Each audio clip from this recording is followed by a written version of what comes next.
संग बैर लगाया ऐसा, तुझ संग बैर लगाया ऐसा, रहा ना मैं फिर अपने जैसा, हो रहा ना मैं फिर अपने जैसा। मेरा नाम इश्क, तेरा नाम इश्क,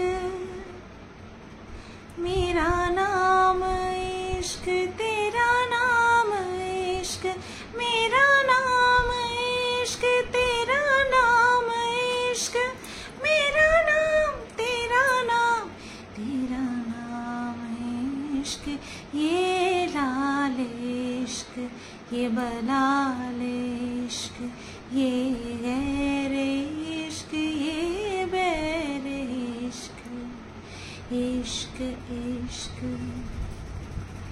इश्क इश्क। হ্যালো বন্ধুরা, কেমন আছো সবাই? আশা করছি তোমরা সবাই ভালো আছো, আর আমিও ভালো আছি। আরো ভালো থাকবো যদি এই গানটাতে কপিরাইট না দিয়ে তোমাদের কাছে আমি পৌঁছে দিতে পারি। এত সুন্দর একটা শান্ত মেজাজের গান, ঠিক আছে? তো গত দুদিন হয়েছে একটা বিষয় তোমাদের চোখের সামনে এসেছে, এবং সেই বিষয়টা আর কিছু না, সেটা হচ্ছে এফআইআর লজ হয়েছে। কার কার বিরুদ্ধে হয়েছে সেটাও তোমরা সবাই জানো। রিমের বিরুদ্ধে হয়েছে, দীপ্তিদির বিরুদ্ধে হয়েছে, আর হচ্ছে কার বিরুদ্ধে হয়েছে, ওই আরেকজন সুতপা আছে তার বিরুদ্ধে হয়েছে। আচ্ছা, কে করেছে? করেছে হচ্ছে ধরি কমপ্লেনটা করেছে। আমি যেই কারণের জন্য সোচ্চার হয়েছিলাম সেটা ওয়ান অ্যান্ড অনলি জাস্ট দিদির বিরুদ্ধে আমি সোচ্চার হয়েছিলাম। জাস্ট দিদিকে শাস্তি দিতে হবে, ঠিক আছে? কারণ এই জাস্ট দিদি জেনে শুনে অনেক এরকম অপকর্মকে পরিণতি দান করার কুপ্রচেষ্টা করে গেছে, যেটা কিনা ফিরে তার দিকে বুমেরাং হয়ে আসতেই হতো, ঠিক আছে? এবং এটাই হচ্ছে সেই সময়টা যখন কিনা নিজের মুখে সবকিছু স্বীকার করছে সবার সামনে, যে সে সেই সময় ভালোবেসে চুপ করেছিল, সে সেই সময় ভালোবেসে তাদেরকে ইন্ধন জুগিয়ে গেছে, তাদেরকে ঢেকে গেছে, ঠিক আছে? এইগুলো এখন বলছে, এবং তাদেরকে যাদেরকে একসময় ভালোবাসতো তাদেরকে এক্সপোজ করছে। ভালোবাসা, কারোর প্রতি ভালোবাসা আমরা তখনই অথেন্টিক বলবো যখন কিনা সে আড়ালে করুক বা সর্বসমক্ষে করুক, যখন তার ভুলটাকে ভুল বলে আমি বলতে পারবো, এবং কি করলে পরে তার ঠিক হবে, তার ভালো হবে সেটা বলতে পারবো, তখন গিয়ে আমি নিজেকে তার ভালো চাই সেটা দাবি করতে পারবো, ঠিক আছে? আমি যদি দিনের পর দিন সমস্ত কিছু জেনে বুঝে তার মিথ্যাচারিতা, তার শয়তানি, তার অপকর্ম কুকর্ম সেগুলোকে ঢাকা দিয়ে ভালোবাসার তকমা বা ভালোবাসার নাম দিই, সেটাকে আমি অন্তত মেনে নিতে পারবো না। যেরকমটা কিনা আমি বারবার বলি যে আমি মিনাকে সাপোর্ট করলেও ওর যখন যখন যেগুলোতে ডাক দেওয়ার তখন তখন সেগুলোতে ডাক দিয়ে ওর কাছে ওর সাপোর্টারদের, ওর অন্ধ সাপোর্টারদের কাছে আমি খারাপ হয়েছি, ঠিক আছে? কিন্তু তাতে কিন্তু আমার বিন্দুমাত্র আপত্তি নেই। তোমরা দেখেছো এরকম প্রচুর সময় গেছে, এবং ভবিষ্যতেও এরকম সময় আসবে যেখানে কিনা আমি নিজের মতামত বিন্দাসভাবে সর্বসমক্ষে রেখেছি। হয়তো তৎক্ষণাৎ কিছু মানুষ আমার বিরুদ্ধে চলে গেছে, কিন্তু পরবর্তী পর্যায়ে যখন বুঝতে পেরেছে যে না আমি ঠিক বলেছিলাম, আমি ঠিক ছিলাম, তখন কিন্তু তারা ফিরে এসেছে। এটাই হচ্ছে নৈতিক জয়। কোনো কিছুর পরোয়া না করে জাস্ট সত্যের সঙ্গে থাকা, ঠিক আছে? আর আমি ম্যাডামের কাছে বলেছিলাম জাস্ট দিদির শাস্তির কথা। হ্যাঁ, যখন এই জাস্ট দিদিকে ঢেকে আমাকে উল্টো কথা বলেছিল রিম, তখন রেগে গিয়ে বলেছিলাম তোরও শাস্তি চাই, তোরও শাস্তি হওয়া উচিত। তুই এই নোংরাকে সঙ্গ দিচ্ছিস, এই নোংরাকে ঢাকার চেষ্টা করছিস, ঢেকে আবার আমাকে উল্টো বলছিস, তাতে করে তাহলে তোরও শাস্তি হওয়া দরকার, ঠিক আছে? তো আমি পার্টিকুলার রিমের শাস্তি চেয়ে ম্যাডামের কাছে আর্জি জানাইনি, যেহেতু ও এর মধ্যে ঢুকে আমার বিষয়টাকে, আমার কথাটাকে কাটছিল বারবার, আমার ন্যায্য কথাটাকে কাটছিল না, তখনই আমি বলেছিলাম যে এবার তোরও শাস্তি হওয়া দরকার, তাহলে তোরও শাস্তি হওয়া দরকার। লিটারালি আমি যার শাস্তি চেয়েছি সে হচ্ছে ওয়ান অ্যান্ড অনলি জাস্ট দিদি। তো এখনো তার সম্পর্কে আমি কোনো রকম বা আমরা কোনো রকম এখনো কোনো প্রুফ পাইনি, যেরকমটা কিনা এদের 3 জনের বিরুদ্ধে হয়েছে। একটা কমিউনিটি পোস্টে ম্যাডাম দেখিয়েছেন যে এদের বিরুদ্ধে হয়েছে, বাট ওর বিরুদ্ধে যে কিছু হয়েছে, জাজ দিদির বিরুদ্ধে যে কিছু হয়েছে সেটা আমি দেখিনি, ঠিক আছে, বা আমরাও দেখিনি। এইবার হয়তো অনেকে বলতে পারো তোমরা যে, বা মনে মনে অনেকে ভাবতে পারে যে তুমি কেন জাজ দিদির এত ক্ষতি চাও। এটাই কারণ, আমি জাজ দিদি জানে মরে যাক, প্রাণে শেষ হয়ে যাক, তার চ্যানেল শেষ হয়ে যাক, সে নিঃস্ব হয়ে যাক, এটা কখনো চাই না। কিন্তু তার বোঝার প্রয়োজন আছে, তার ব্যক্তিগত অভিজ্ঞতা প্রয়োজন আছে যে বিনা কারণে কাউকে হ্যারাস করানোর প্রচেষ্টা কতখানি কষ্টদায়ক, বিনা কারণে কাউকে ফিজিক্যালি হ্যারাস করার কথা মুখে আনাও কতখানি অপমানজনক, ঠিক আছে। যদিও বা লাজ লজ্জা অপমানের ধার জাস্ট দিদি ধারে না, তার জীবনে লাজ লজ্জা মান সম্মান এগুলোর কোনো জায়গা নেই। এগুলোর জায়গা যদি থাকতো তাহলে সে বুক ফুলিয়ে এসে বলতে পারতো না যে ওটা বাই চান্স দেখা গেছে কিন্তু আমি তো ওটা দেখাতে চাইনি, ঠিক আছে। মানে ওই যে আমি যে বলতাম পেছনের থেকে জয় বাংলা বেরিয়ে যাচ্ছে সামনের ঢাকতে ঢাকতে, ঠিক আছে, সোনার কেল্লা ঢাকতে ঢাকতে পেছনের জয় বাংলা বেরিয়ে যাচ্ছে, অথচ বলছে তাতে কি আছে, আমি তো ঢেকে রেখেছি, আমি তো আর দেখাচ্ছি না। ঠিক এইরকমই একটা পরিস্থিতি হচ্ছে জাজ দিদির। তো আমি জাজ দিদির সর্বান্তকরণে দৃষ্টান্তমূলক শাস্তি এখনো পর্যন্ত সুস্থ মস্তিষ্কে, শান্ত মস্তিষ্কে কামনা করছি। চোখের জলে নাকের জলে যাতে এক হয়, কারণ আমরা প্রচুর ক্রিয়েটার এরকম হয়েছি। আমি আমার কথা বলবো, আমি কোনো অন্য কারোর কথা বলবো না, কারণ তারা আমার জন্য যদি কেউ এইটুকুও করে না, আমি তার জন্য সারা জীবন মনে রাখবো। কিন্তু এইটুকু করার পরে কেউ যদি বারবার তার 1000 গুণ বেশি আমাকে অপকার করে, আমার ক্ষতি করার চেষ্টা করে, তাহলে তার জায়গা আর আমার জীবনে কোথাও থাকবে না, ঠিক আছে। তো সেই কারণের জন্যই আমি নিজের কথা বলছি। আমাকে বিনা কারণে প্রচুর পরিমাণে হ্যারাস করা হয়েছে। না আমি কারোর অডিও কল বা ভয়েস মেসেজ রিভিল করেছি, না আমি কারোর ব্যক্তিগত জীবনে হস্তক্ষেপ করে কোনো ভিডিও করেছি, না এমন কোনো কিছু করেছি যাতে করে আমাকে হ্যারাস করা যায়, এমন কোনো কিছু করিনি। আমাকে যদি কেউ কুকুর বলেছে আমি তাকে ভেড়া বলেছি, এটা জাস্ট একটা উদাহরণ দিলাম। আমাকে যদি কেউ দুটো খারাপ কথা বলার অধিকার রাখে, তখন আমি ভেবেছি যে তাহলে আমাকে যখন খারাপ কথা বলছে দুটো, আমিও খারাপ কথা দুটো বলতে পারি। কিন্তু আমি বুঝতে পারিনি যে আমার মুখ থেকে দুটো খারাপ কথা বের করানোর জন্যই আমাকে খারাপ কথা বলা হয়েছিল, এটা আমি বুঝতে পারিনি। যখন থেকে বুঝতে পারলাম টোটালি ইগনোর করা শুরু করে দিলাম, এবং আমি ইগনোর করেওছি। ভেরি রিসেন্ট আমার হাজবেন্ডকে নিয়ে প্রচুর পরিমাণে নোংরা কথা বলা হয়েছে, প্রচুর পরিমাণে নোংরা কমিউনিটি পোস্ট দেওয়া হয়েছে, আমি কোনো রিয়াক্ট করিনি। কারণ আমি বুঝতে পেরে গেছি যে এখানটায় বিষয়টা কি বলতো, তুমি রাস্তার ধারে দাঁড়িয়ে থাকলেও তোমার অ্যাক্সিডেন্ট হতে পারে। এই যা সফর চলছে, রাস্তার ধারে দাঁড়িয়ে থাকলেও তোমার অ্যাক্সিডেন্ট হবে, তোমাকে মেরে দিয়ে চলে যাবে।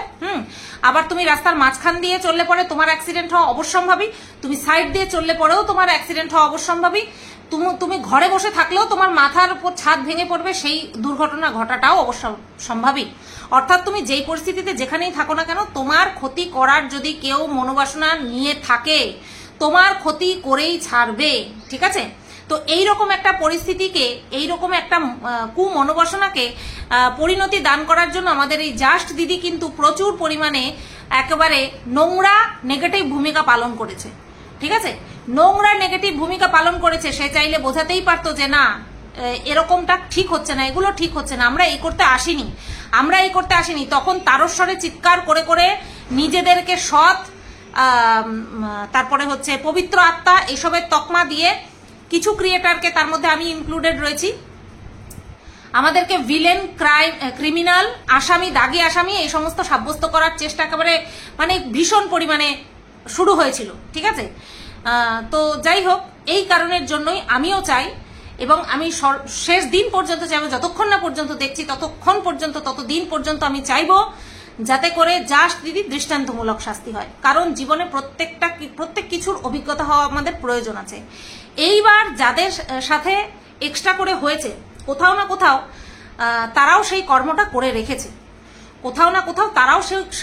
করে রেখেছে, একমাত্র আমি কেস খেয়েছি বলে আমাকে প্রচুর মানুষ বলতে সাহস পেয়েছে, সে ভিউয়ার বলো, সে ক্রিয়েটার বলো, প্রচুর পরিমাণে আমি শুনেছি কথা, ঠিক আছে, যে করেছিস বলেই তো হয়েছে। আমি যদি কাউকে স্ট্রাইক দিয়েছি, তাহলে আমাকে কি কথা শুনতে হয়েছে? ও সত্যি কথাগুলো তুলে ধরছিল তো তার জন্য তুই স্ট্রাইক দিয়ে দিয়েছিস মুখ বন্ধ করার জন্য। আমি যদি স্ট্রাইক খেয়েছি, আমাকে কি বলেছে? অতিরিক্ত বাড়াবাড়ি করছিলিস, সেই কারণের জন্যই তোকে স্ট্রাইক দিয়েছে। এই ধরনের দোগলা মানুষদের গুড বুকে থাকার কোনো মানেই হয় না। এদের এই টাইপের মানুষদের গুড বুকে থাকার চেষ্টা করা মানে হচ্ছে নিজের জীবনের সময়কে অপচয় করা, তাই না? নিজের জীবনের সময়ের অপচয় করা। তো সেটা আমি কোনোদিনই করিনি আর করবও না। এইবার বাদবাকি যেই তিনজনের নামে হয়েছে, আমি বলবো যে মামনের মনের কথা, তার মুখের ভাষা অত্যন্ত জঘন্য। আমি তার যে আমার সঙ্গে যে সেম প্রবলেমে যে সে ফাইট করছে বা সেই পরিস্থিতি ওরও যে চলছে, সেই জায়গায় আমি একেবারে সমবেদনা জানাই। কারণ আমার থেকে বেশি সমব্যথী এই বিষয়টাতে আর কেউ হতে পারে না, বা আমার মতন যারা আছে তারাই হতে পারে, তারাই বুঝতে পারে। তো ওই বিষয়টাতে আমি সমবেদনা জানাই। কিন্তু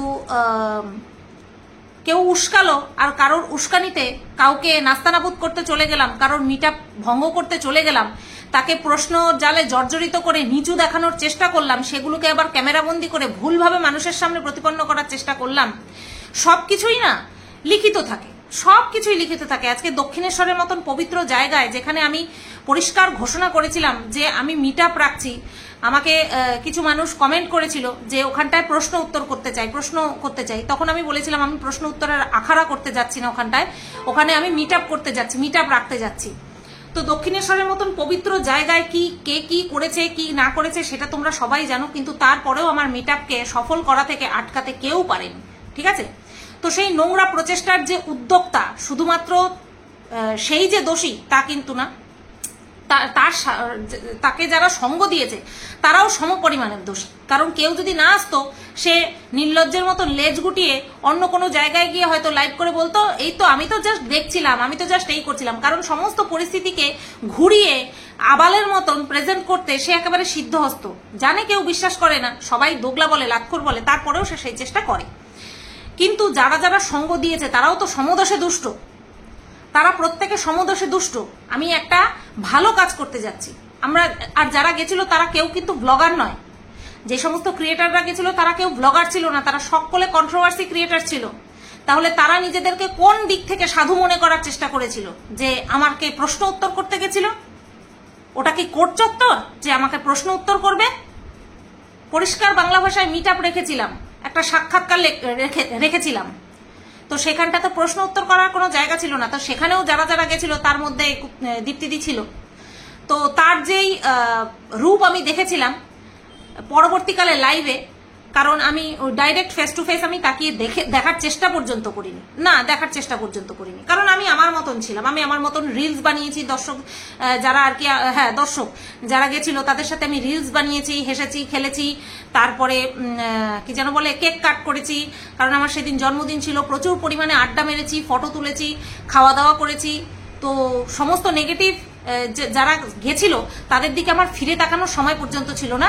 হ্যাঁ, মানুষের চোখ থাকলে এদিক ওদিক চলে যাবেই। তখন দেখছিলাম যে 4 ফুটিয়াটা সবার আড়ালে দাঁড়িয়ে সবাইকে চালনা করছিল, প্রত্যেককে চালনা করছিল। যাই হোক, কথার পৃষ্ঠে কথা চলে আসে। বাদবাকি যেই বললাম যে মামনের মনের কথা বললাম, যে গালাগালিটা অত্যধিক দেয়, এটা দেওয়াটা দরকার নেই, সেটা আমাকেও দিয়েছে, তোমরা সবাই জানো সেটা আমাকেও দিয়েছে, বাজে ভাবে দিয়েছে, ঠিক আছে? পরবর্তী পর্যায়ে বুঝতে পেরেছে, তো সেটা বড় কথা নয়।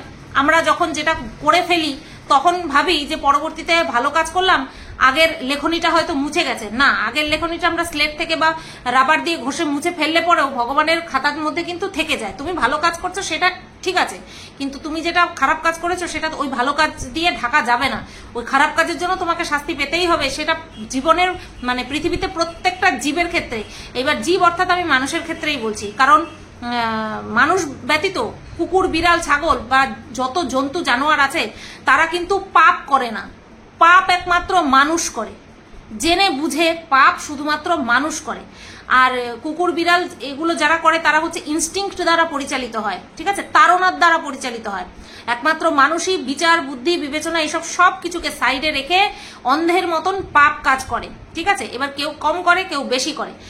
আর যে বেশি করে বা আমাদের ওয়াইটিতে যে সবচেয়ে বেশি করেছে সে আর কেউ না, সে হচ্ছে ওই বেজন্মার বাচ্চা। ওর অনেক কিছু প্রাপ্য বাকি আছে, ও শুধু আমার একার ক্ষতি করার চেষ্টা করেনি, ও প্রত্যেকটা ক্রিয়েটারের ক্ষতি করার চেষ্টা করেছে। সেই দিন একটা ভিডিওতে বলছিল যে 3টে এস এর কথা বলছো না, 3টে এস এর কথা বলছেন না, বা কাউকে উদ্দেশ্য করে বলছে যে হ্যাঁ আমি ওই 2টো এসকেও চিনি আর ওই 2টো এসও কিন্তু আমাকে ভালো মতন চেনে, নিজেকে উদ্দেশ্য করে বলছিল। ঠিক আছে, 100 বার তোকে ভালো মতন চিনি বলেই তোর প্রতি একেবারে পুরো উল্টো হাতে নমস্কার ঠুকে দিয়েছি।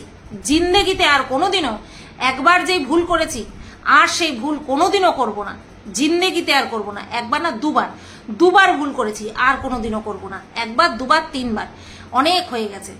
তো সবচেয়ে যদি কেউ কোনো খারাপ ক্রিয়েটার থেকে থাকে না, আমার চোখে দেখা যদি সবচেয়ে কোনো খতরনাক কোনো খারাপ, যে কিনা সবসময় অন্যের ক্ষতি চায়, যদি কোনো ক্রিয়েটার থেকে থাকে, সেটা একমাত্র বেজন্মার বাচ্চা। বিশ্বাস করো, একমাত্র বেজন্মার বাচ্চা। ওর মতন খারাপ আর হতেই পারে না। আমি দুনিয়াতে অনেক খারাপ মানুষ দেখেছি, অনেক খারাপ মানুষ দেখেছি। এই বেজন্মার বাচ্চার মতন খারাপ মানুষ আমার চোখে আর দ্বিতীয়টা পড়েনি। বিশ্বাস করবে কিনা জানি না, আমার চোখে আর দ্বিতীয়টা পড়েনি। কারণ আমি ওর রোমে রোমে ওয়াকিবহাল হয়ে গেছি এখন। ঠিক আছে, রোমে রোমে ওয়াকিবহাল। এই যে বলে না আমার দিদি, আমার দিদি, আমার বোন, আমার বোন, একমাত্র যারা ওকে চাটে শুধুমাত্র ও তাদেরকে ধরে রাখে, শুধুমাত্র তাদেরকেও ধরে রাখে। যখনই দেখে যে এই যে ধরে রাখতে পারছি না, তখনই তাকে বিবস্ত্র করার জন্য ও সর্বশেষ নোংরামোটাও করে ছাড়ে। ও এতটা জঘন্য। বারবার বলেছিলাম, রিমের সাথে আমার একটা সমঝোতা, একটা সখ্যতা তৈরি হচ্ছে শুধুমাত্র এই ওয়াইটির পারপাসে। একটা সখ্যতা তৈরি হয়েছে, এই কারণে আমি কিন্তু তোর সাথে সম্পর্কটা নষ্ট করতে চাই না, তুই বিনা কারণে আমার পিছনে লাগিস না। আর এ দেখছে বাবা এ তো আমার আন্ডার থেকে বেরিয়ে শত্রুদের সঙ্গে মিশছে না, একে আমি কি করব, একে আমি পুরো একা করে দেবো। পুরো একা করে দিয়ে এ যাদের সাথে মেশার চেষ্টা করছে বা সখ্যতা তৈরির চেষ্টা করছে, তাদেরকে আমি আমার দিকে নিয়ে আসবো। এ হচ্ছে এতটা নোংরা। এ নিজের মুখে বলা কথা যে আমি তখন বলেছিলাম যে জাস দিদি, তখন এই সমস্ত হয়নি, তখন আমি বলেছিলাম এই জাস দিদিকে এবার ছেড়ে দাও, জাস দিদিকে নিয়ে আর বলো না। বলে আপনি বলবেন না, আপনি বলবেন না, আমি ওকে গোড়ালি দিয়ে গর্তে ঢুকিয়ে তারপরে ছাড়বো, ওকে একা করব তারপরে ছাড়বো। এর মেন্টালিটিটা এত খারাপ, যেটা কিনা আমার সঙ্গে করার বারবার চেষ্টা করেছে। কিন্তু যার উইল পাওয়ার স্ট্রং না, তাকে কখনো কেউ একা করে দিতে পারে না, কারণ সে অলরেডি একাই। যে অলরেডি একা, তাকে কি একা করবে?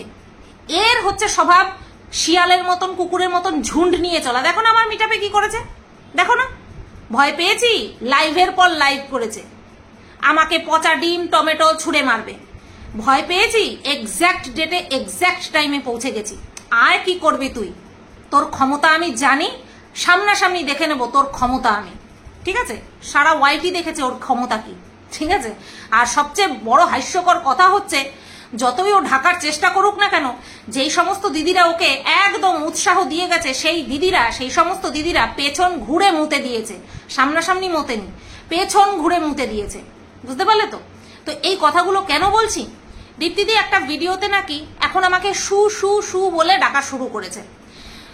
সোনাদীপ ভাই থেকে এসেছিল বরবেচুনি, প্রথমে তো ডাকতো নগর ঠাকুরের বেবুসে, তারপরে ডাকতো দালাল, তারপরে ডাকতো সোনাদীপ ভাই, তারপরে বরবেচুনি, এখন সু ডাকছে। তো এই সু ডাকার কারণে এই বেজন্মার বাচ্চা বলেছে যে সু করে কোলে উঠার ইচ্ছা, যান কোলে উঠুন, কিন্তু এই সু কখনো কখনো সুতো বের করে দেবে। বেজন্মার বাচ্চা দীপ্তিদি ভালো মতন জানে, ওনার ভিডিও না আমি দেখি না ওনাকে আমি আনসার ব্যাক করি। কত জঘন্য ভিডিও বানিয়েছে আমাকে নিয়ে, কোনো সময় দেখতেও যায়নি। আনসার ব্যাক করা তো বহুত দূর কি বার, ওই একটা স্ট্রাইক, সেটাও তুই আমাকে শিখিয়ে দিয়েছিলিস কিভাবে দিতে হবে স্ট্রাইকটা, তুই আমাকে শিখিয়ে দিয়েছিলিস। সেই আমার দেওয়া প্রথম স্ট্রাইক, ওটাই আমার দেওয়া প্রথম স্ট্রাইক ছিল। আমি কারো সুতো বের করি না, মানুষে আমার ক্ষতি করে। আমি সামনাসামনি বলছি, আমি জাস্ট দিদির শেষ দেখতে চাই। সবাইকে যেরকম নাকে দড়ি দিয়ে ঘুরিয়েছে, ওই ম্যাডামের সাহচর্যে সবাইকে নাকে দড়ি দিয়ে ঘুরিয়েছে, আমি ম্যাডামের সাহচর্য চাইনি। আমি ম্যাডামকে বলেছি যে এবার ওর শাস্তি চাই। ফারাক তো অবশ্যই আছে, তাই না? তো এবার শুনলাম নাকি দীপ্তিদি নাকি ক্যামেরার পেছনে নাকি হাউমাউ করে কান্না করেছে। সেটা কোথা থেকে শুনলাম? সেটা আবার ইপু দিদির লাইভ থেকে না ভিডিও থেকেই মনে হয় শুনলাম আমি। এটা যথেষ্ট নর্মাল আর এবং ন্যাচারাল। যারা কিনা ওই কোনো সময় এই সমস্ত চক্কর কাটেনি, তাদের কাছে এটা বোমা ফাটার থেকে কম কিছু না।